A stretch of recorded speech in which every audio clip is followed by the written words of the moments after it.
هادشي في المغرب فقط، في المغرب بوحدو. الا بغيتي تشهر في المغرب ضروري خاصك دير حاجه من هاد الجوج اللي غادي نقول لكم. يعني خاص الاولى هي طيح من كرامتك، ولا خاصك تكون ناقصاك شي حاجه، تكون ناقصاك شي حاجه في الجسم ديالك، يعني تكون معاق ولا تكون بحال هادي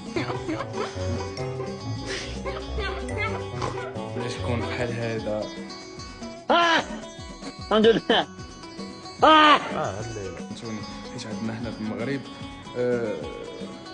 كيدعموا بحال هادشي، هما كيدعموا بحال هادشي. يعني الا كنتي انت صانع محتوى وكتحط محتوى زوين وكتخدم عليه وكتقاتل باش كتقاد داكشي، راه غيدعمك حتى واحد. كون عاقل. يعني الا كنتي بحال هادو اللي وريتكم في الفيديو دغيا غادي تطلع الا بغيتي تشهر اما الا بغيتي تطلع بدراعك والله لا طلع.